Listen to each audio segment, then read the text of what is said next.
नमस्कार दोस्तों, मैं अतुल हूं। आज एक बार फिर आपके सामने अतुल की कहानियां 2.0 लेकर हाजिर हूं। कृष्ण युग दृष्टा हैं। वो महाभारत कराते हैं, पांडवों को विजयी बनाते हैं, अर्जुन को गीता का उपदेश देते हैं, खुद शापित होते हैं, अपनी आंखों के सामने वंश का नाश होते देखते हैं और भी न जाने क्या क्या। अगर कृष्ण के बारे में आपको बताने लगूंगा तो ये कहानी नहीं रह जाएगी, पुराण हो जाएगा। तो इसे कहानी ही रहने देते हैं। आज भी आपको कृष्ण से जुड़ी एक कहानी सुना रहा हूं और अपनी कहानी को मैंने नाम दिया है, जिसे सबने ठुकराया उसे कृष्ण ने अपनाया। स्वामी, हम वापस द्वारिका कब चलेंगे? सत्यभामा ने कृष्ण से पूछा।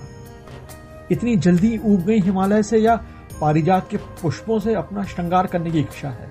कृष्ण ने बंकिम स्मित के साथ पूछा। आप तो बस मेरी श्रृंगार प्रीता पर कटाक्ष करने का अवसर ढूंढते रहते हैं। सत्यभामा ने कुछ मुंह फुलाकर सा कहा। अपनी सत्या को रुष्ट करने का सामर्थ्य इस दास में नहीं है। कृष्ण ने तर्जनी से सत्यभामा के चिबुक को उठाते हुए कहा। सत्यभामा बोली, रहने दीजिए, जानती हूं आपको और आपकी इन चिकनी चुपड़ी बातों को। सत्यभामा ने यह बात अपनी मुस्कुराहट रोकते हुए कही थी। माधा बोले, अच्छा भाई, एक पखवाड़े के बाद हम प्रस्थान कर लेंगे। सत्यभामा बोली, लेकिन आप इतना इंतजार किसका कर रहे हैं? पापी नरकासुर का तो वध हो गया, इंद्र का दंभ और दर्प दोनों आपने चूर कर दिए। फिर इतने समय से प्राग ज्योतिषपुर में रुकने का प्रयोजन क्या है? प्राग ज्योतिषपुर वर्तमान में असम को कहते हैं। कृष्ण ने कहा, निर्माण भामे निर्माण विहीन क्रांतियां सदैव अराजकता और शोषण की पुनर्स्थापना का माध्यम बनती हैं और बनती रहेंगी।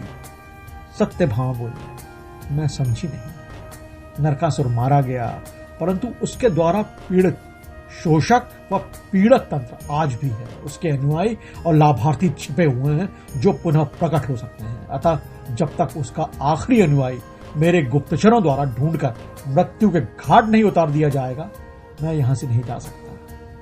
कृष्ण के स्वर में वज्र सी कठोरता थी। देवकी नंदन ने फिर कहा, वैसे ये काम लगभग समाप्त हो रहा है, लेकिन मेरी चिंता का कारण दूसरा है। सत्यभामा ने मूक उत्सुकता के साथ कृष्ण की ओर देखा। कृष्ण फिर बोले, नरकासुर, उसके पापी स्वजनों और अधिकारियों की सहस्त्रों रक्षिता स्त्रियां अपने घरों से लौट आई हैं। सत्यभामा चौंकते हुए बोली, क्यों?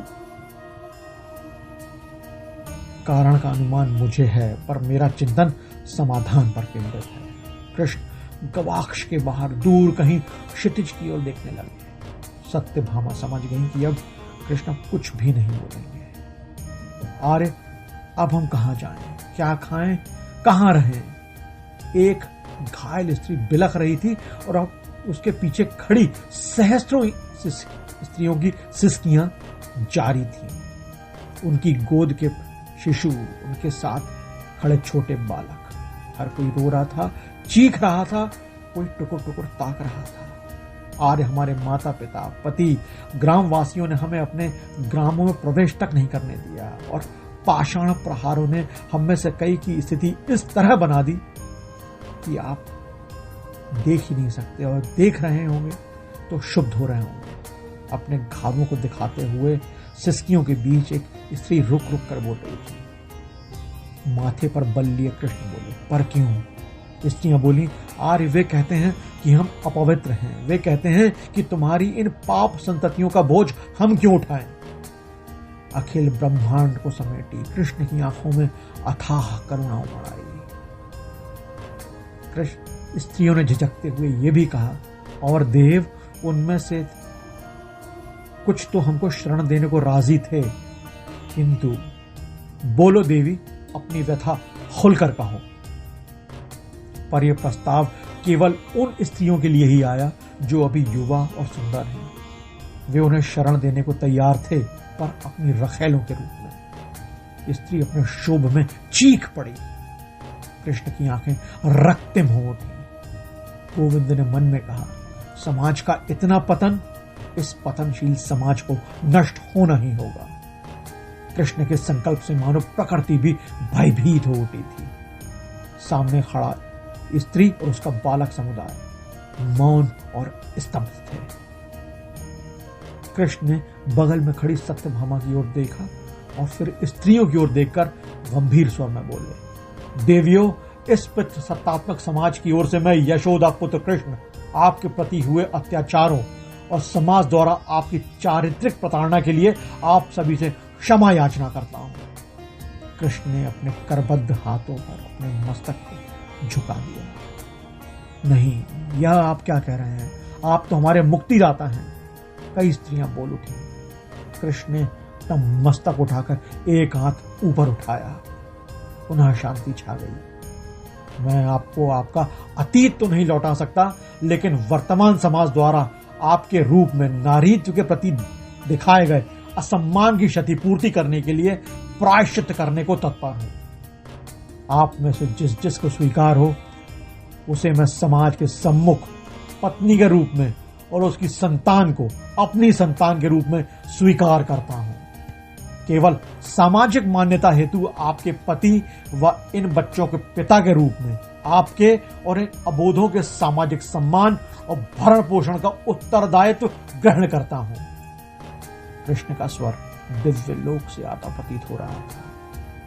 सत्यभामा के चेहरे पर अपने पति के लिए गर्व के भाव थे और सात्विकी के हाथ कब जुड़ गए पता ही नहीं चला। इधर सारी स्त्रियां फिर से रो पड़ी, लेकिन इस बार ये आंसू हर्ष के थे, खुशी के थे। बस यही थी आज की कहानी। दोस्तों, कृष्ण हमारे इष्ट हैं, ईश्वर हैं, लेकिन जानते हैं वो महानता के चरमोत्कर्ष पर क्यों हैं? सिर्फ इसलिए कि उन्होंने कभी आदर्शवाद नहीं अपनाया। उन्होंने वो किया जो करना चाहिए था। लोग क्या कहेंगे, इतिहास क्या कहेगा, परंपरा टूटेगी तो क्या होगा, उन्होंने इसकी परवाह ही नहीं की। कृष्ण ने सिर्फ एक बात का ध्यान रखा कि जो सही है वो होगा, जो गलत है वो नहीं होगा, फिर चाहे इसके लिए कोई उन्हें कुछ भी क्यों ना कहे। कोई रणछोड़ दास भी कह दे तो वो भी स्वीकार है। अगर कोई किसी भी कालखंड में लोक लाग छोड़कर लोक कल्याण के लिए कुछ करता है तो काल जयी हो जाता है। जल्द ही फिर एक कहानी लेकर आऊंगा। तब तक स्वस्थ रहिए, खुश रहिए, अपनों के साथ रहिए और सुनते रहिए मुझे यानी अतुल को। हमारी कहानियां अच्छी लगती हो तो हमारा YouTube चैनल सब्सक्राइब कीजिएगा और अपनों से भी करवाइएगा। 2.0 सीजन की एक कहानी तो आएगी ही, लेकिन बीच बीच में स्पेशल एपिसोड भी आते रहेंगे। तो मुझे दीजिए इजाजत। जय हिंद।